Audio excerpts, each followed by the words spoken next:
whenever you're ready. All right, hi guys. We're gonna install a condensate correction kit on an AP series air handler. The models 3 ton through 5 ton may require this if you do not have enough static pressure, meaning ductwork, filters.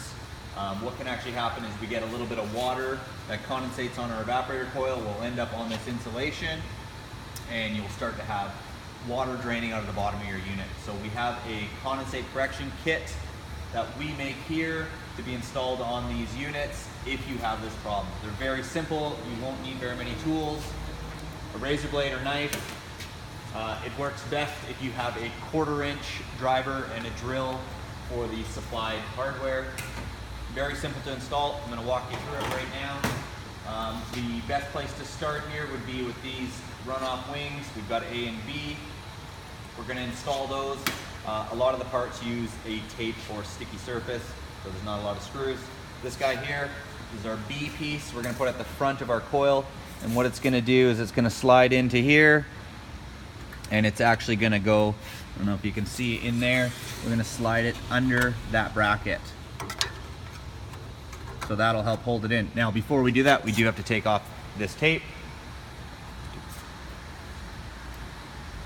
So the gray part stays on. We're gonna remove the red backer. So now that's pretty sticky. I'm gonna stick that on there. Just place it down in, make sure you slide it behind this tab. It is sticky stuff. And we're just gonna push it on, kind of split the difference.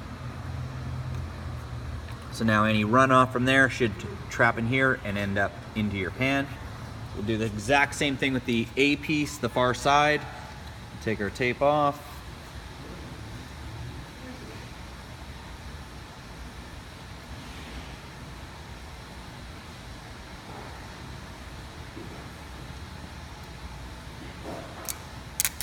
Again, gray sticky part stays on, and you're probably not going to get a good camera view here because I'm going to block it, but same idea. It's going to go behind the bracket, slide into this trough.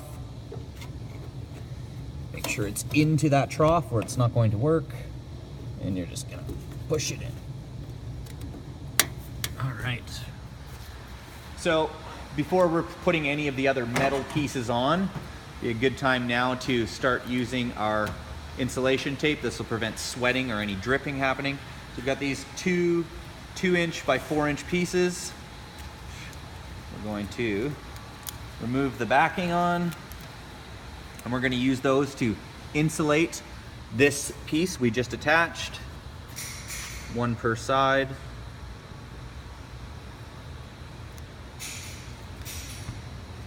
So you're going to take this, you're going to cover up. You're going to go, you're going to get right up and over this, prevent any other drip off.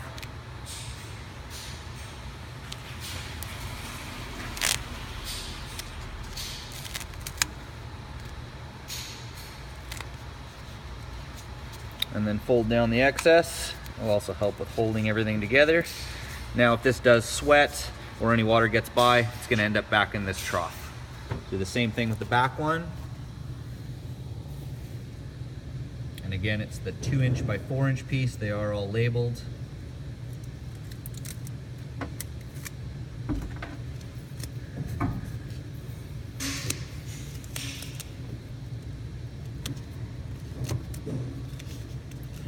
Fold it over. There, easy. Okay, so we have this next. No, that's the back one. Okay, this is our 17 inch piece. So if you notice this strip of metal here, we're not actually insulating this piece, we're insulating the one on the underside, because if that does sweat or drip, the opportunity for water to fling onto this could cause a small water issue for you. So we just take the tape off. This is our 17 by 3/4 inch piece. Peel the backing off. And what you're going to do is you're going to try and get as much as possible onto this bottom strip.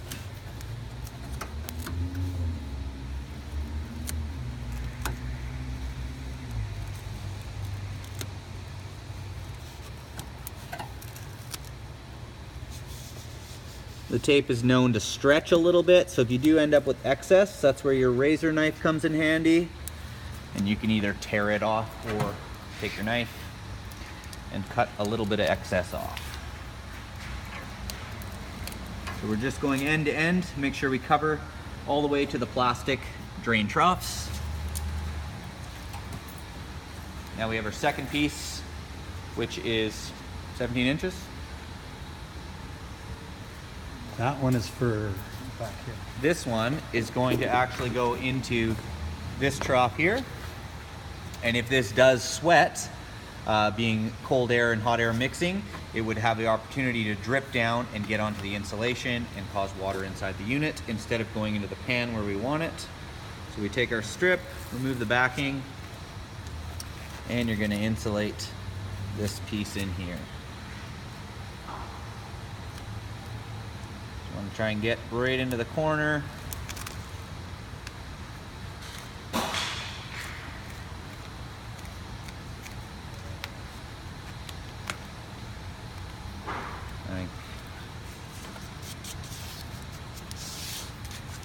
Okay, so next we have this 43-inch by 3/4 inch piece.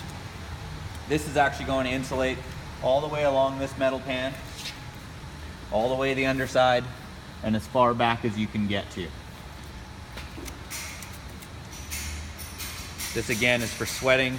Two dissimilar temperatures on metal and even plastic can cause sweating and moisture to go where you don't want it. So we're just gonna overlap this a little bit, and we wanna be as flush as we can to here. It's okay if you overlap onto the insulation, that's not going to affect it, but we want this metal to be covered and to not touch the front panel.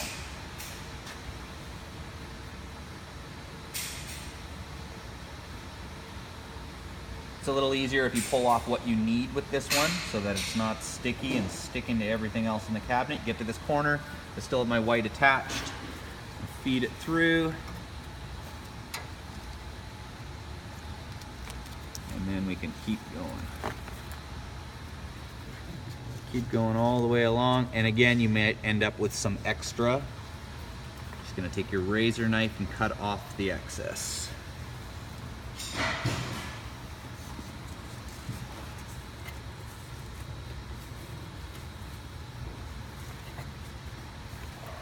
So we ended up with a little extra, so meaning I stretched it a little bit. That's okay, it won't affect it.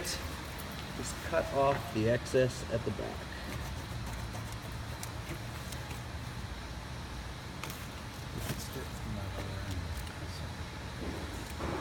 If you start from the other end, then you might end up with less excess, but okay. So next we have a 27-inch strip, which is gonna do this metal drip trough edge. Water's supposed to drip down back into your pan. If it does touch the front panel, it has the opportunity to run down it. And with this new foam tape, it should end up in the pan. But if any of it does overlap and go into the bottom unit, again, you've got water issues. So we're gonna use this strip along this edge. This is a 27-inch piece.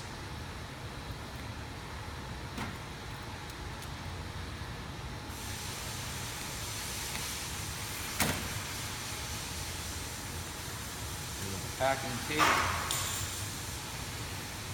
So this piece is going to go along here. It'll also act as a little bit of a dam to keep the water flowing.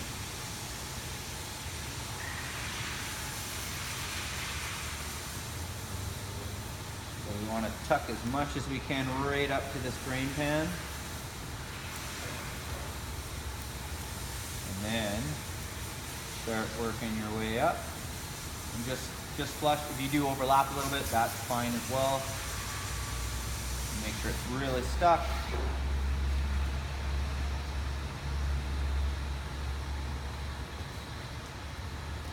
If you do wander a bit, you can actually lift it off. You got a couple times before it becomes unsticky. A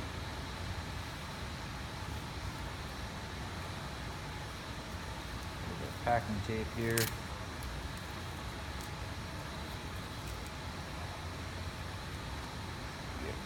I got a little extra, we'll cut that off. Okay, so that's it for the installation of the insulating foam tape. We now have these remaining 3 metal brackets. So this bracket here is probably the trickiest one to do. It's actually quite simple. I'm going to show you on the front side what its job is. It's actually going to go at the back side of the coil.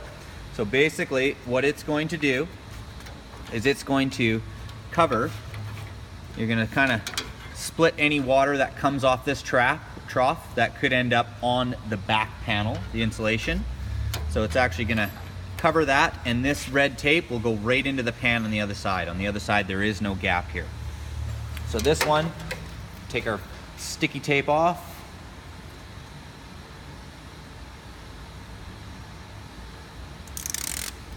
All right, and it's gonna go right back in here, and we're just gonna split the difference between the two. So center this metal bracket in between these two. Just push it up, you know, just center it, and then we just push against this back of the pan, and now any water that does come off here will not fly off with the wind. The wind or the air will blow this way, so it should stop in here and be troughed right into this bottom pan.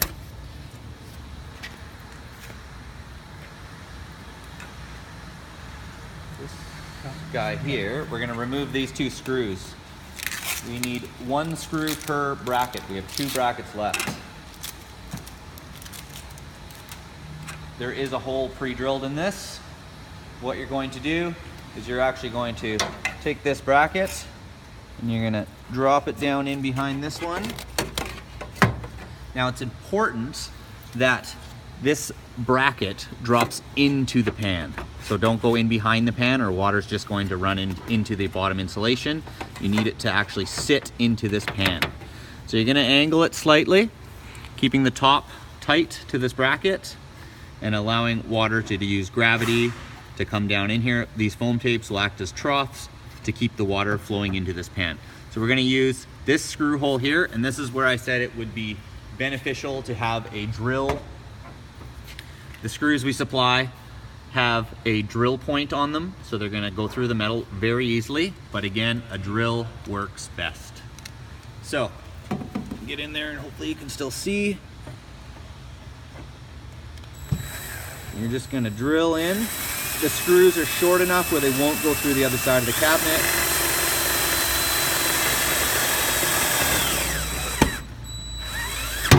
And with sheet metal screws, just snug them up, don't tighten too much. Just verify that it's still in the trough.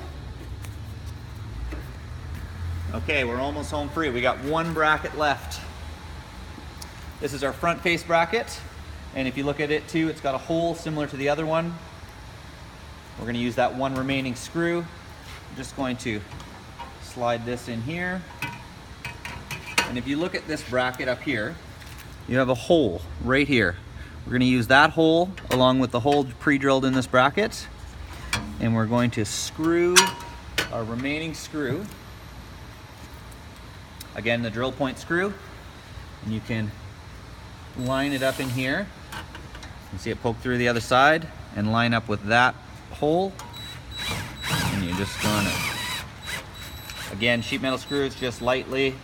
Don't need to torque that thing on there. And now these brackets have a joint to them, a bend. And what that's going to do is bend it out a little bit.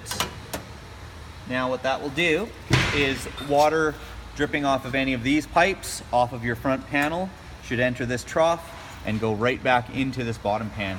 So we've had 100% success rate with these kits for any odd unit that is leaking water. Most leaks are the trap. When we've diagnosed it to the point that it is not the trap, you may require one of these kits. Some of the early AP models required them. The newer models do not, but make sure you call us, our Excel Air Systems tech support number, and we'll walk you through and make sure you get your system leak-free.